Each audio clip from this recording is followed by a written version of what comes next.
네, 안녕하세요. 필리핀 부동산 정보와 다양한 팁을 전달하는 필궁입니다. 오늘 설명드릴 건 연 36% 벌금을 부과하는 나라 필리핀. 지금 한국에서는 이게 말이 안 되잖아요. 뭐 고리대업도 아니고 연 36%를 지금 필리핀에서는 은행이나 이런 콘도라든지 그 납부하지 않은 금액의 3% 내는 거를 자주 볼 수 있는 그런 사항들입니다. 자, 한국처럼 절대로 생각하면 안 되시고요. 저희는 이제 부동산 채널이기 때문에 이 콘도를 구매하신 분들이 겪게 되는 사항 중에 하나, 그래서 여러분들이 한국처럼 생각하면 안 되는 그런 사항에 대해서 오늘 설명드리도록 하겠습니다. 오늘 그 내용이 궁금하다면 영상 끝까지 시청해 주세요. 필리핀에서 집을 사고 돈이 없으면 생기는 일입니다. 자금을 어디서 가져올 돈이 없다면 필리핀에서 주택을 사시면 안 돼요. 거의 이제 먼슬리로 조금씩 납부를 하고 뭐 3년이나 뭐 4년 뒤에 나머지 잔금을 내니까 그때쯤 어떻게 해결되겠지 하고 들어오셨다가 지금 같은 이런 팬데믹이 있거나 무슨 개인적인 문제가 생겼을 때 잔금을 못 내거나 중도금을 못 냈을 때 여러분들이 겪게 되는 일에 대해서 한번 알려드리도록 하겠습니다. 일반적인 콘도는 대부분 3%의 벌금이 나가고 있는데요. 그것 말고도 좀 다양한 내용들이 있으니까 여러분들께 한번 설명드리도록 하겠습니다. 먼저 설명드리기 전에 앞서서 필리핀에서 부동산을 구매하시는 분들에 대해서 앞전에 제가 설명드린 영상이 있는데 짧게 설명드리도록 하겠습니다. 대부분 교민이나 어떤 사업하시는 분들, 자녀 유학을 또 준비하시는 분들, 은퇴 이민을 준비하시는 분들, 또는 이제 한국에 이제 거주하지만 뭐 은퇴 이민이나 사업을 구상하시는 분들이 미리 이렇게 투자를 하시는 분들이 있죠. 두 번째로 어떤 순서로 이제 주택을 구매하느냐 그런 내용인데, 일단 뭐 입지를 파악하고 이제 구매를 하고 나면 여러분들이 여기에서 이제 문제가 발생하는 거죠. 그 구매하고 나서 이제 뭐 턴오버 되면 이제 운영하고 어떻게 보유할지를 결정하겠지만, 일단 구매해서 문제가 발생하는 거예요. 어떻게? 이 자금 문제 때문에 그 파이낸셜 문제가 생겼을 때 여러분들이 겪을 수 있는 일을 미리 이제 아신 다음에 그걸 사전에 준비하시는 게 좋겠죠. 안전하게 필리핀에서 부동산을 투자하시는 게 제가 이 영상을 만드는 목적 중에 있기 때문에 같이 공유하고 그 내용을 미리 아시면 도움이 될 것 같습니다. 자, 그러면 중도금을 미납했을 때 그로 인해서 발생하는 페널티 3% 금액이 있는데 어느 정도 금액이 발생하는지 예를 들어서 한번 설명드리도록 하겠습니다. 일단 내가 이제 월 납부하는 금액 예를 들어서 한 3만 페소 했습니다. 여러분들이 보기 편하게 한국 돈으로 75만 원 정도 매달 납부하는 거죠. 얼마 동안? 한 4년 동안, 뭐 3년에서 4년 동안 75만 원을 납부하는데 중간에 납부하다가 이제 코로나라든지 이런 게 있어가지고 납부를 못했어요. 그러면 내가 납부해야 되는 75만 원의 3% 22,500원이 나중에 페널티로 청구가 됩니다. 그런데 지금 이제 그 부분을 이해해주겠다고 납부를 안 하셨던 분들이 요즘 들어서 이제 많은 피해를 보고 계신 거죠. 한 번에 이제 페널티를 청구한다든지, 몰랐다가 이해해준다고 했는데 갑자기 또 마찬가지로 페널티를 청구한다든지, 그래서 이런 내용은 알고 계셔야 돼요. 그래서 1년 정도 만약에 내가 월 3만 페소 75만 원을 납부해야 되는데 내가 만약에 돈이 없어서 자금적인 문제로 납부를 못했다면 1년 동안 내가 만약에 그 비용을 안 내면 22,500원씩 해서 1년 되면 27만원 정도의 비용이 추가로 납부하셔야 돼요. 그런데 이제 콘도 중에는 3%를 하지 않고 75만원에 대한 이자만 있잖아요.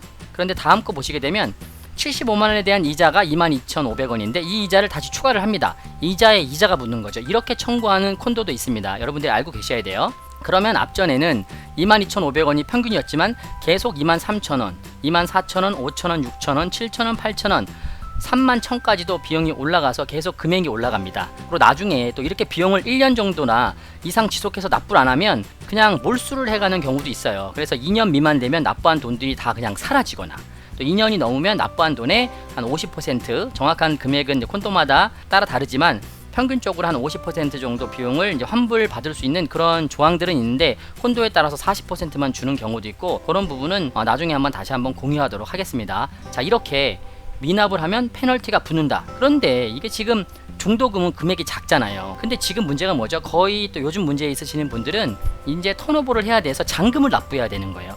필리핀은 기본적으로 한 25%, 20% 비용을 납부하고 나머지 75에서 80% 비용을 4년 후에 납부를 해야 되는데 요즘에 그런 분들이 많아요. 그렇게 됐을 때는 얼마만큼의 페널티가 붙는지 아셔야 됩니다.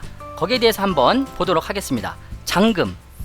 잔금을 미납했을 때 3%를 받게 되면 이렇게 되는 거죠. 일단 계산하기 편하게 10밀리언입니다. 10밀리언이면 한국 돈으로 2억 5천이에요. 이런 정도 금액이면 2베드룸 정도를 이제 구매하신 거죠. 더 큰 비용도 있고 1베드룸에서는 11년 정도 가는 것도 있습니다. 브랜드에 따라서. 이런 정도를 했을 경우에 하나로 3%면 매달 페널티가 750만 원이에요. 그러면 이게 1년 동안 미납을 하면 어떻게 돼요? 9천만 원입니다. 9천만 원. 1년이면 36% 비용을 여러분들이 부담하셔야 되는 거예요. 한국에서 보면 말도 안 되죠. 법으로도 이런 건 못하게 됐을 텐데 현재 필리핀에서는 가능한 일입니다. 이 내용을 알고 계셔야 돼요. 이것 때문에 피해 보신 분도 있고 그 사례까지 설명을 한번 드리도록 하겠습니다. 그럼 이자에 이자가 붙으면 9천만 원이 얼마가 되냐면 9천만 원이 1억 600만 원까지 올라갑니다. 이자에 이자를 붙이기 때문에 대단하죠. 그러면 실제 청구된 내용입니다. 이것은 필리핀 세부에 있는 새로운 신도시 개념의 막탄 뉴타운에 있는 원 파시픽 레지던스입니다. 세부에 사시는 분들은 다 아시죠? 여기에서 그 잔금을 내지 않았더니 날라온 이제 청구서입니다. 보시게 되면 금액은 제가 좀 가렸고요. 일단 구매된 거 원베드룸 2개가 투베드룸인데 이거는 그냥 원베드에 대한 내용입니다. 원베드룸을 7.31년 정도에 이제 구매를 했는데 이제 중도금으로 내서 1.31년을 낸 거예요. 이해 가시죠? 1.31년을 냈는데 5.9밀리언이 남은 거죠. 그럼 이 5.9밀리언을 납부를 안 한 거예요. 못 한 거죠. 이제 잔금을 못 냈어요. 턴오버를 받아서 잔금을 내야 되는데 6개월 정도 못 받은 거죠. 그러면 5.9밀리언에 대한 여기 보시죠. 5.9밀리언이 비용이 있는데 밸런스 여기 턴오버 있죠. 이 돈은 5.9밀리언을 납부해야 되는데 못 낸 거예요. 6개월 동안. 그랬더니 3%를 붙인 겁니다. 5.9밀리언에 대한 3%가 1밀리언이 붙은 거예요. 이 정도 금액이면요 2,500만 원입니다. 본인이 구매한 금액에서 2,500만 원이 6개월 만에 나온 거예요. 3%씩. 원 금액에 따른 3%만 붙였을 경우에 그래서 납부에 대한 금액이 6.9밀리언이 되는 거예요. 원래 5.9만 내면 되는데 6.9밀리언이 된 거죠. 3%가 이렇게 무섭습니다. 본인이 이제 사용을 못하면 누군가한테 이제 턴오버를 해야 되면 턴오버 시의 그 명의 이전비가 이 뉴타운의 경우에는 거의 30만 정도라고 얘기를 하는데 7밀리언 이상 정도 되는 유닛에 턴오버 비용은 여기 보시게 되면 도큐멘터리 스탬프 텍스에다가 레지스트레이션이라든지 트랜스퍼 텍스라든지 리얼 이스테이트 텍스, 미슬레니어스 피까지 해가지고 26만 페소 정도 비용이 나오는데 하나로 했을 때는 650만원 정도 비용이 나옵니다. 일반적으로 턴오버를 할 때는 비용이 총 금액의 어라운드 8.5% 브로커 비용 빼고 이렇게 나가는데 요거 메가월드에서 하고 있는 것 같은데 여기 막탄 뉴타운에 있는 원 파시픽 레지던스는 비용이 거의 650만원 정도 비용으로 턴오버가 된다. 유닛마다 좀 비용은 다른데 여기서 어떤 정해졌던 비용 실질적으로 오너가 바뀌었을 때 세금을 내는 비용이 아니라 누가 벌써 살고 있더라도 턴오버 될 때 비용이 BIR에 신고가 안 됐는지 비용은 정해진 금액으로 받고 있더라고요. 그러면 이 방법이 없냐 이건 좀 알아야 되잖아요. 우리는 방법을 찾아야 되잖아요. 예외라는 게 있을 수 있으니까. 그러면 어떻게 하시면 되냐면 일단 시공사에 연락을 하셔서 페널티 금액을 조정해 달라고 요청을 해야 됩니다.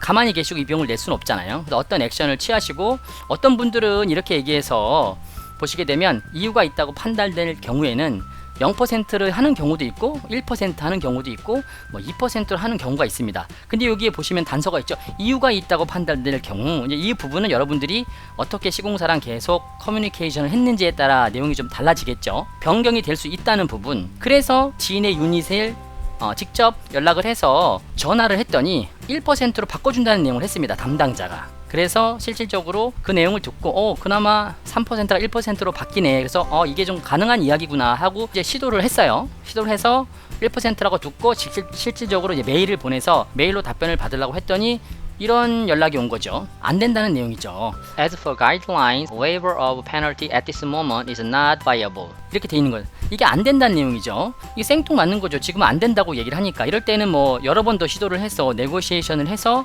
비용을 좀 줄이는 그런 해야 되는데 이 필리핀이 어디로 튈지 모르기 때문에 여러분들은 애초부터 이런 사항을 만들지 않는 게 좋죠. 시도를 한다고 해서 줄어들 수도 있지만 안 될 경우도 있다는 부분. 그렇게 됐을 경우에는요 낸 비용이 분명히 내가 있는데 그 비용을 다시 지불해야 되는 6개월밖에 안 지났는데도 페널티가 너무나 높습니다.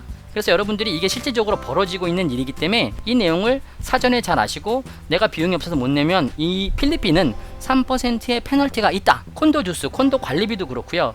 이런 부분을 여러분들이 좀 아시고 앞으로 이 필리핀에서 콘도를 투자하셨을 때 이런 부분을 잘 슬기롭게 헤쳐 나가시길 바라겠습니다. 오늘 내용에 도움이 되셨다면 구독, 좋아요 부탁드리고요. 앞으로 좋은 정보로 계속 찾아뵙도록 하겠습니다. 감사합니다.